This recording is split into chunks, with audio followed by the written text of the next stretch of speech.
Wow, amazing. That's incredible. I didn't know you grew up in the temples. Like I would be 4 or 5 years old, and I would be playing hide and seek inside the temples. I remember when you first came on the scene, and I was like, who is this guy? This guy's amazing. I just love your way that you presented the information. I love your, boots on the ground research.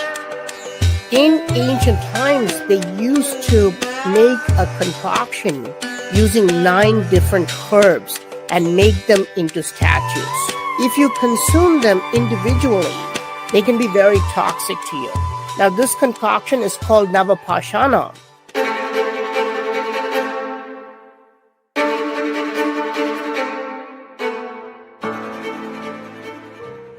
So, Praveen, welcome to the podcast. Thanks for having me, Billy. Hey, it's an honor. I've been following your work for so many years. I remember when you first came on the scene, and I was like, who is this guy? This guy's amazing. I just love your way that you presented the information. I love your, boots on the ground research, hands getting dirty, in-person type of a research where you presented the information to the people, but you were there on site. And then you were able to give your own insight, and the way you also propose or ask questions about these features and functions on the temples. Before we get into the temples in Thailand, can you tell everyone, how did you get into this information? What sparked you to get into this field? I grew up in the temples. I grew up in the temple complex, so which gave me great access to all these statues and the temple towers and all that stuff. So I was inside the temples when I was very young. Like I would be 4 or 5 years old, and I would be playing hide and seek inside the temples. So that gave me great access to almost everything I could. When you're playing hide and seek as a kid inside an ancient temple, you're going to have a lot of time hiding behind the darkest a statue in a remote chamber kind of situation, and you basically sitting there. At that time, I did not know what I was basically doing was meditating, right? Because you don't have anything else to do. You're basically just motionless, sitting there, hoping that the other guy is not going to find you. But when you're sitting there, not trying to, make any noise, you're basically sitting there meditating upon these giant statues that are looking at you. So it was a very I spent a lot of years that way, climbing, going into the towers and looking at the statues and wondering about the rituals and why they made these amazing structures. Like, what is the need to create these megalithic structures, not only in India, but also all over Southeast Asia? Why did this culture create all these statues and all these elaborate rituals around them? What is the need for them? So that was a spark that got this started, very young. So. Wow, amazing. That's incredible. I didn't know you grew up in the temples. So you really were there from early on, which gave you the ability to see some things that just made you question and be like, well, what could this be? And what could that be? That's amazing. Yeah. Do you remember the very first temple or the very first anomaly that you researched and reported on publicly? I started to, what happened was in around 2000, I lived in the US for about 15 years. But basically what happened was, I grew up in India when I was a child, but I moved to the US. I studied in the US and I started to work there. So what happened was I came out of Indian temples, right? I came out of the temples, but the temples never came out of me. So when I was in the US, it's always in the back of my mind. And the temples have this kind of a magical, mesmerizing quality in them that just draws you no matter what. So once you step inside an ancient temple, you'll start doing it again and again and again. And this is why, India became like the spiritual capital of the world, right? Everybody wants to come to the Indian temples, people like Steve Jobs or, Jeff Bezos and all those people too. So when I moved to the US, I had a cushy job and, making a nice income and all that stuff, but the temples are always on the back of my mind. So around 2010, 12, around that time, I started to take vacations and started coming back to India. So initially, I researched, countries near the U.S. For example, I researched the Mayan pyramids, and I was looking at the mounds in the U.S., and you can see all that on my YouTube. Around 2010, 2011, around 2012, I took like 2-3 week vacation and I came to India. And the very first anomaly I posted publicly was about the Kailasa temple at that time. Yeah. That was the very first thing. And of course, Kailasa temple is a marvel that's in Ellora Caves. It's built out of one solid rock, at that time, but nobody was researching it, in that angle. So when I posted that on YouTube, the video became viral about how they could create an extraordinary temple like that. So the Kailasa temple in Ellora Caves was the first one that really took off, and the YouTube channel became popular, and Ancient Aliens and History Channel picked up on it. And they put me on Ancient Aliens in 2015. Yeah, I remember that. And so congratulations for that as well. Something we have in common. We've both been on Ancient Aliens. So we're peers in that regard, which is fantastic. And so congratulations on all your success with, following your passion, because obviously there's a need for what you're passionate about in the world. People want to know this information. People want to dig deeper into what could have happened in the ancient past. And you're doing a phenomenal job helping shine light on the past and give us a chance to see what did happen and what things we could think about that potentially could alter our future reality. In other words, in the past, they had high science, high technology, a different way of living. And how can we glean some of that information from the ancient past by researching these ancient sites and anomalies so that we can create a better future for ourselves here and not repeat our past mistakes? So in that regard, I think you're doing a fantastic job. Thank you, Billy. I know you've been on Ancient Aliens, but you've done a phenomenal job. Especially in Egypt, and your book. It's very good thing. I'm sure not just people like me who are fellow researchers, but the world appreciates your work on not only on ancient structures, but also on consciousness and all the other fields that you've been working on. Thank you. I appreciate that. So I know that you have a new and upcoming tour. Is this your very first tour? This is our second tour. We already finished our Thailand tour in August. And it was an amazing tour. It was so good. People really loved it. And some people could not make it, so they said, why don't you make another tour? So we're doing the another tour this November. Beautiful. Oh, that's great. That's great. Let's walk through that tour a little bit. So it's in Thailand, right? Yes. Okay, beautiful. There's some incredible temples in Thailand. A lot of them are kind of similar to some of the ones in India or some of the style. Is there a direct correlation or connection between the two? Yes. Basically, I'm sure, I don't know if you've ever been to Thailand, but most of the viewers probably have been to Thailand, but even those people who've never been to Thailand, they want to go to Thailand, but for debauchery, right? People think that, we could go to the clubs and eat street food and go to the beach and all that stuff, which is there. Thailand is very famous for that, but Thailand has a lot of hidden temples, ancient temples. And we're not only talking about temples, we're talking about pyramids. Okay. In our tour, we're taking them to a pyramid known as the Seatep Pyramid. Now, you asked, is there a connection between the culture in India and in Thailand? They all belong to the same religion. You will see the same gods in the temples. Okay, so you will see the temples dedicated to Shiva, Vishnu, the same gods what we see in India, in Cambodia, in Thailand, in Vietnam. So we call this in historical textbooks, we call this Indianization of Southeast Asia. Okay, because today we're looking at India as one country, right? But just maybe 1,000 years ago, India was very, very large. It almost encompassed everything.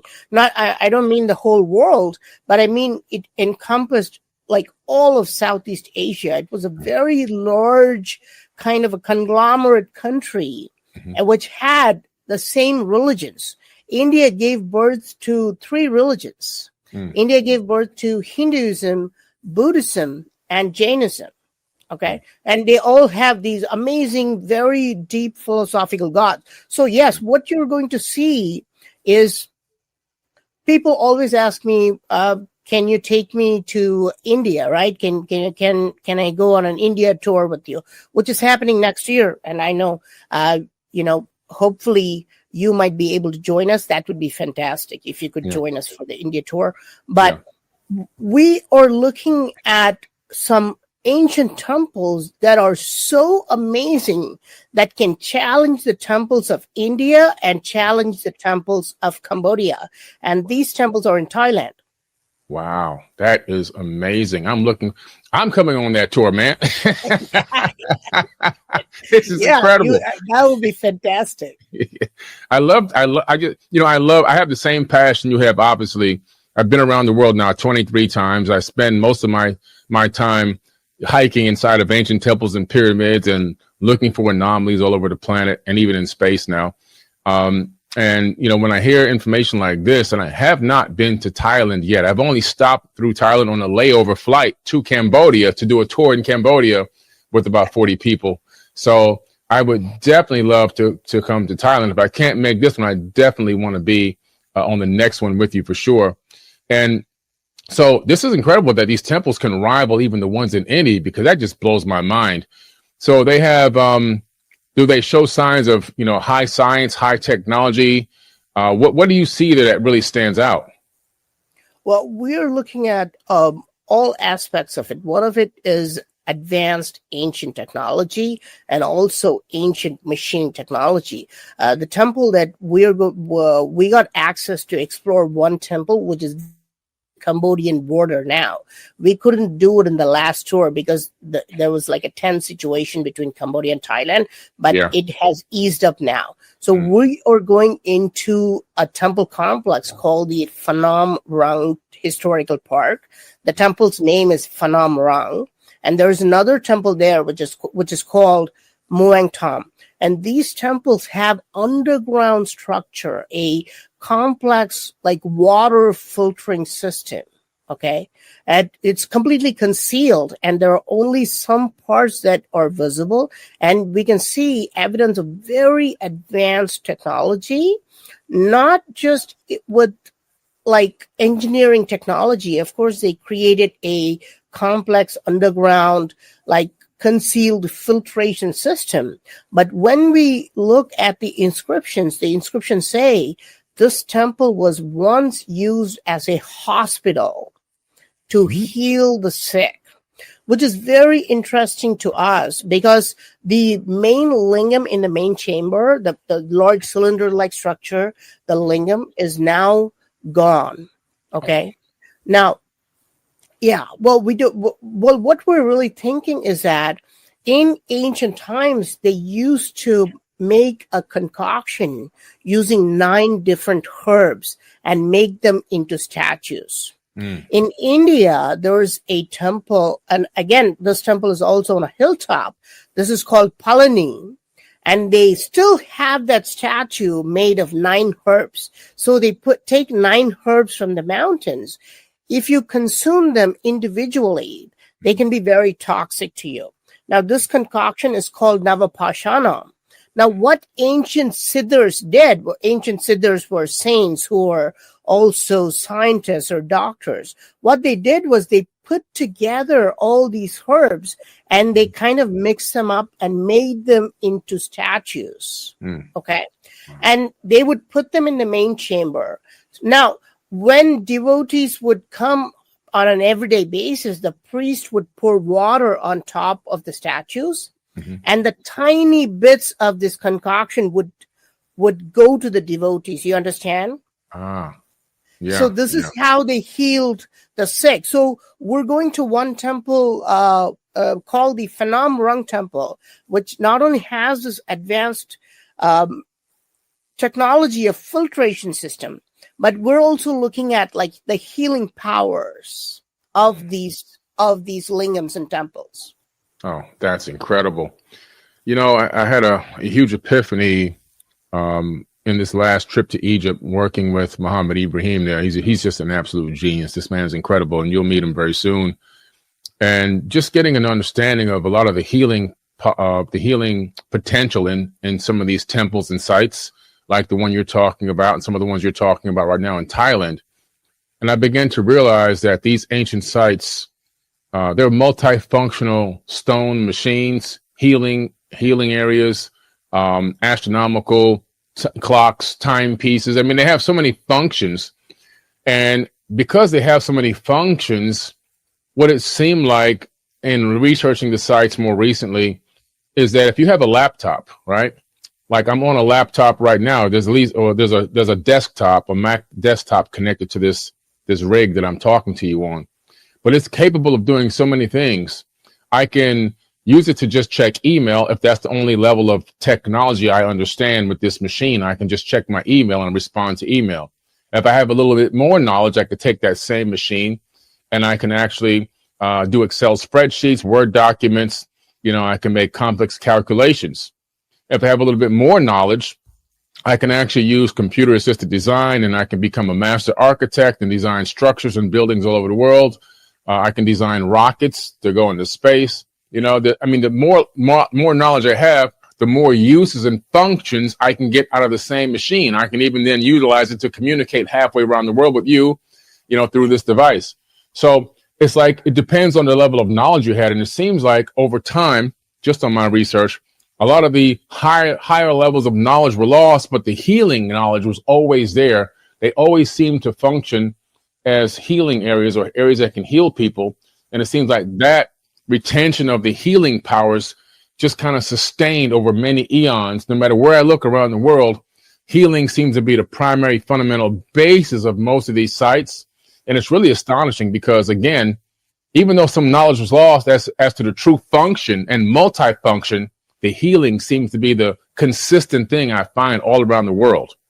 Yes, because it's of great utility to people, right? This is why all the hospitals are full, right? Because people are going to get sick someday or the other, right? And so it's of great value and use to people, right? So if I just give a lecture about some like advanced engineering, most people would not listen to me, right? But if you're actually, you know, dishing out pills or healing the sick, then you would have a line in front of your house, right? Mm-hmm.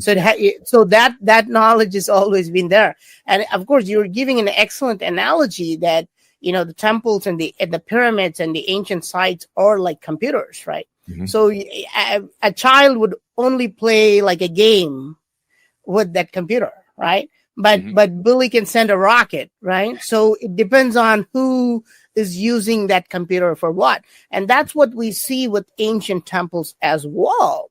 The ancient, again, when we go to this temple called the Phimai Temple in Thailand, we're going to another temple called Phimai Temple, which is all about the Nagas. And we can see carvings of dancing women. We can see carvings of complex gods. You can see carvings of wrestling. You can see carvings of war. So now you can see carvings of erotica, for example, right? And so they don't actually belong in a place of worship, according to us, right? Yeah. So people would be like, why would there be erotica in a place of worship? Or why would there be, two people doing fighting with swords in a temple? But the temples were designed like an encyclopedia.